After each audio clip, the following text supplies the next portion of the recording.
Hello. The case study I am choosing is 3.3. It can be found on page 121 in the textbook. This case study is Mausner versus Atlantic City Country Club. It was a very interesting case, and I'm glad I chose it, even though it was kind of a long read. So in this case, I'll give you a brief rundown of what happened. The plaintiffs are going to appeals court over a ruling that ruled in favor of the defendants, which is the golf course, and not them, the plaintiffs. They're appealing the judgment ruling that went to the defendants because they believe that the trial court erred in concluding that the owners and operators of a golf course owed no duty to the golfers to protect them while they were golfing on their course. So what happened was four buddies decided to go golfing. One of them was a longtime member at the golf course. Early in the morning, there was a risk of potential severe weather, a snowstorm.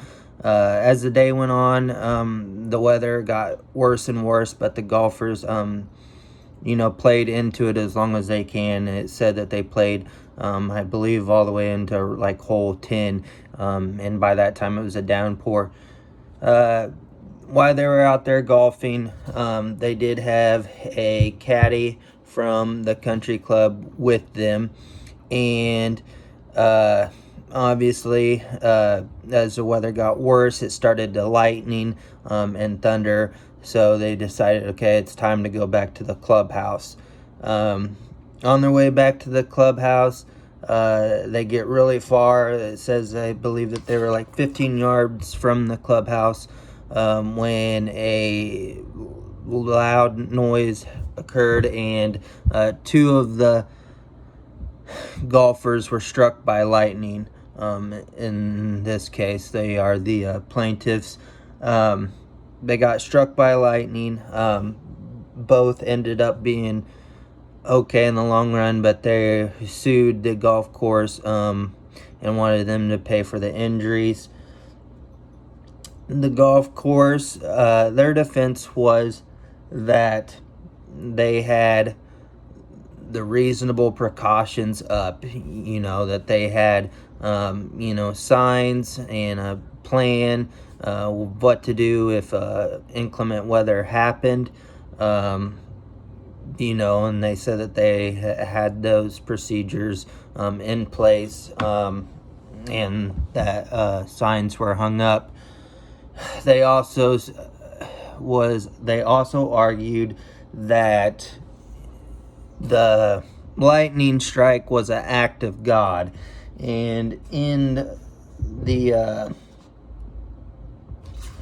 case, it talks about an act of God, and an act of God is an unusual, extraordinary, unexpected manifestation of the forces of nature, or a misfortune or accident arising from inevitable necessity which cannot be prevented by reasonable human foresight and care. If plaintiff's injuries were caused by such an event without any negligence on the part of the defendant is not liable. So that's what the defendant, the country club, was arguing, that this lightning strike was just an act of God. It don't matter, their safety measures, whatever they put up, it was an act of God. It was going to happen, if it was meant to be, it was going to happen. Is kind of what I get from it. The defendants, very upset by this. They said that there was not, it wasn't an act of God, and that even if it was, that there was not enough reasonable care provided in the situation. And they believe that the golf course was negligent and liable for the damages that were caused by the lightning strike. It goes on to state the plaintiffs in the case, the two that were hit by lightning, They ended up getting a professor on their side in the court to help them with their claim. And it goes on to talk about how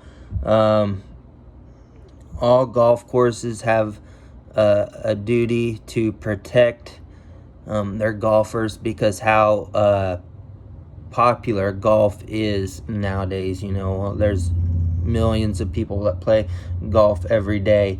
And it argued that there's weather systems and alert systems that should have been in place that would make this case not an act of God, because if the golf course had these systems in place and the technology in place, that it would have significantly decreased the chances of this accident happening.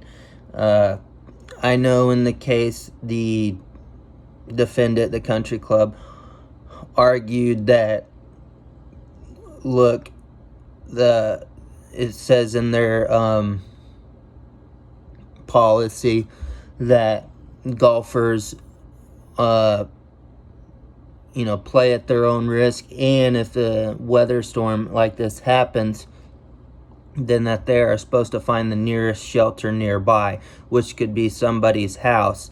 And the plaintiffs or the defendant said that the caddy did say this while leaving the golf course. Said that he did tell the defendants or the plaintiffs that, hey, we need to get to a nearby shelter. The plaintiffs deny that this was told to them. So I don't know which side of that is true. As an athletic director, how this relates to an athletic director, you have to make sure that you have an emergency plan in case of inclement weather for all your sports and all your venues. If you're playing an away school and you're playing away, you need to make sure that you know the procedures are in place by that hosting school.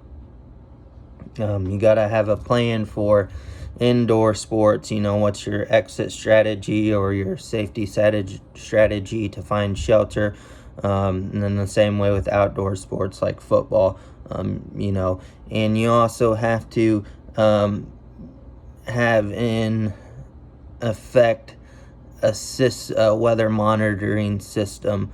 In case something like this happens, you got to really make sure that you cover all your bases. I'd also say athletic directors, you got to make sure that your fields and everything are up to code.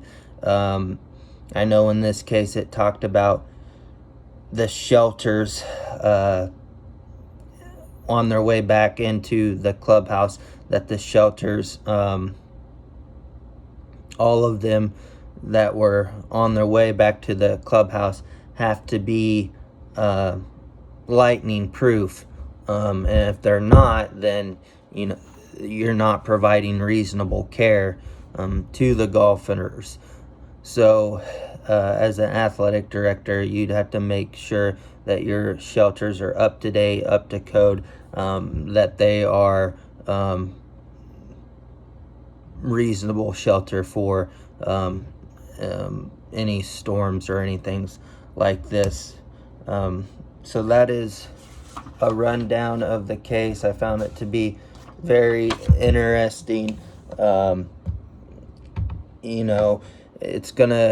case come down to, was this a fault of was the country club,